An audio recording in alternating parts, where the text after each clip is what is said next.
Hey everyone, welcome back to Puckham Productions, and also welcome to part 2 of my S Club 7 TV series review. In the last video, I discussed the first season, Miami 7. Today, I'll be discussing the second season, which is called LA 7. And that's LA as in Los Angeles, but I'm sure most of you already knew that. This was the season that aired in the year 2000. And can I just say that this season is where the stories get, I think they get a lot better with the stories here.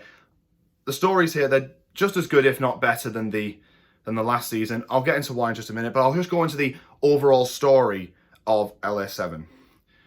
The story of LA7 is, obviously, the titular group S Club 7 have left Miami and they were on the road now, and they end up in Los Angeles, and they have to find a manager and a record deal and, basically trying to find fame. That's what they do.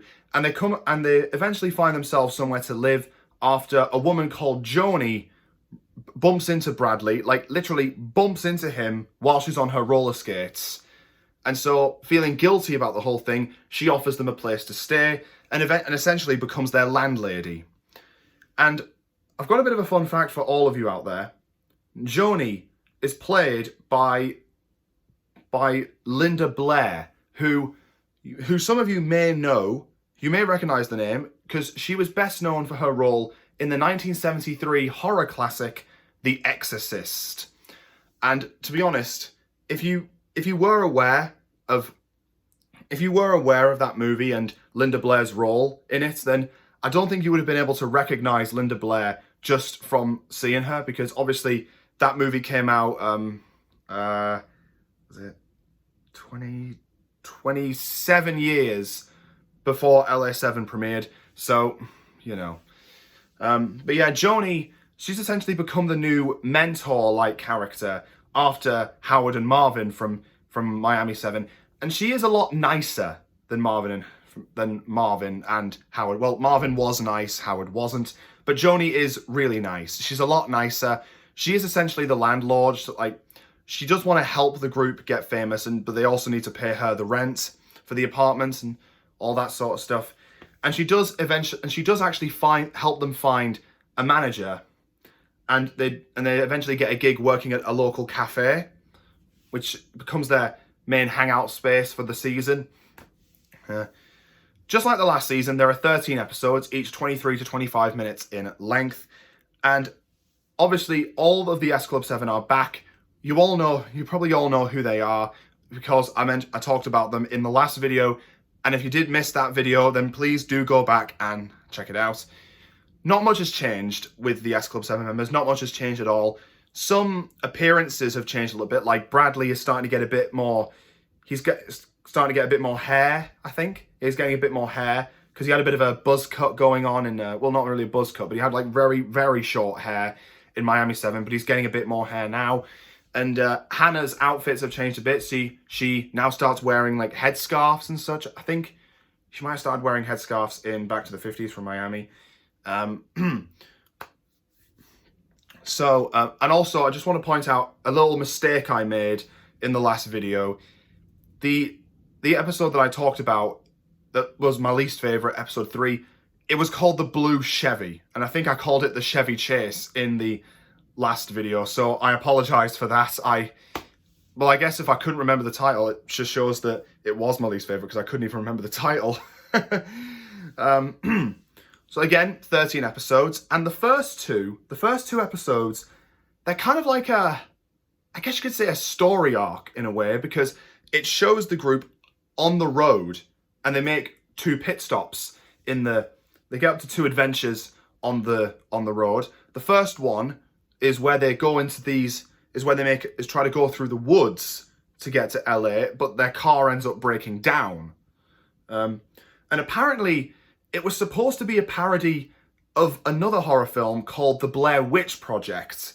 And if I had not read the description, if I had not read the synopsis in the video description before watching this episode, before watching the very first episode of the show, I would not have guessed that it was meant to be a Blair Witch Project parody.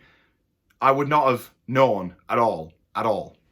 And then there was the second episode, which saw the gang become counselors at a summer camp, I think? Well, it's definitely a camp, but I'm not sure if it's a summer camp, for these kids that are like super brainy, like very smart, absolutely incredibly intelligent. Some of the finest minds in the country, they actually call them in the episode.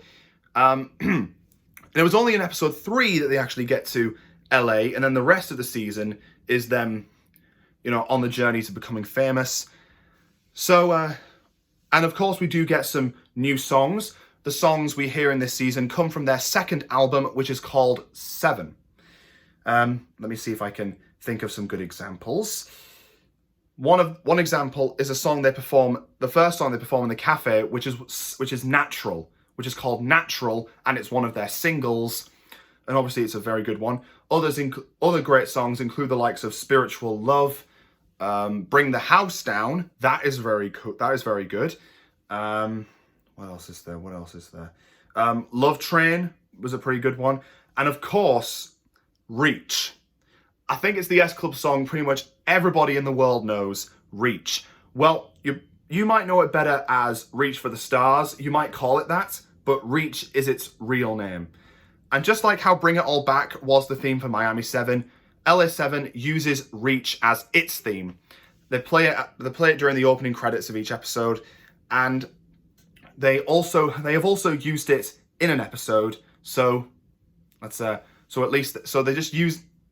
I think it's a tradition in an S Club series for them to have a song as a show's theme and then use it in an episode. And speaking of the episodes, I will go over my favorite episode and my least favorite episode, and also a little bonus, an episode that I actually managed to relate to. Like, I managed to relate to it.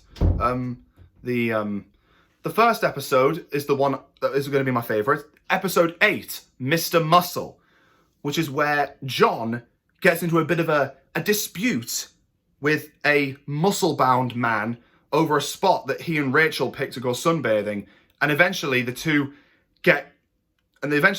need to arm wrestle for it. And considering how the guy in question, Ryan, is a lot taller and he looks a lot stronger than John is, you can bet that he's nervous. And so Bradley basically spends the episode training John up. And what makes the whole situation even more complicated is that Ryan is actually dating Tina. I just think it's a really fun concept for an episode. And it's only just become my favorite episode of LA7. For a while, actually, before I have started rewatching the episodes. For a while, my favorite episode was episode 6, which was called Prom. And that's where Rachel finds herself a date. She finds herself as a date to a guy's high school prom, but then she has to take someone else to the prom to acquire the manager, because it turns out it's the manager's son. And so she leaves her original date with Joe, Tina, and Hannah, but then he finds out that a date with all 3 of them is a lot tougher. But she does eventually have that dance with the guy, Rachel, so it kind of does have a happy ending. So it was kind of a toss-up for a while, but now Mr. Muscle is my favorite episode. My least favorite episode of the series would have to be episode 2, Clever Camp, which is the episode I talked about earlier with the smart kids and stuff like that. Now, I'm not saying that this is a bad episode at all. It's a nice concept. I think the concept is a really good idea, but there's only one thing holding the episode back, and that is the character of Professor Blair Beasley, who is the proprietor of the camp. He wants the kids to do exceptionally well, but it basically means he's stunted them. He's stunted them, and it basically means the kids, for as smart as they are, they've forgotten how to be kids. They've forgotten to just be kids, basically. So the S Club then help them get in touch with their childish side, and Beasley just goes mental afterwards, after finding it out. But that's not so he is a bit of a fun sponge in a way, so I think that's why I disliked him. But another reason I disliked him is because he was behind a rarity in the S Club 7 series, and I think it's only happened twice in this series, just this series, Beasley prematurely interrupted the musical number. He interrupted Love Train, and I just hate that whenever it happens. One of the only times it's been done well was in the Horrible Histories movie, and if you want to know about that, then I suggest like looking it up online or something, because Anyway, and the number for Bring the House Down does happen prematurely again in episode 7, but at least this time it wasn't interrupted. It was just stopped when the gang started to become bored.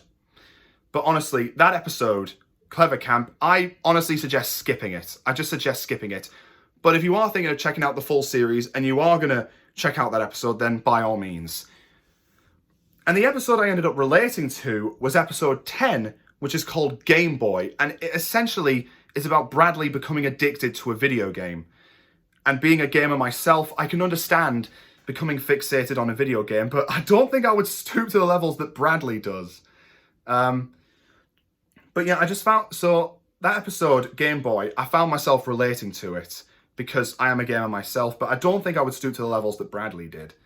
So all in all, LA7 is a pretty good season of the show, and I think it will be, I think you will all enjoy it very much. Obviously, Reach is played. It's played in episode 8, which I discussed earlier. So I think it's a massive improvement from Miami 7. I really do. But I hope you guys enjoyed this part. We are now halfway through the S Club 7 series review, and I will actually put the playlist for the full series in the description again, so you guys can check it out. And I hope you guys will join me next time for when I talk about the 3rd season, Hollywood 7, which was in 2001. And I will say things get even better in that series. So I hope you guys will join me for that. But until then, see you next time.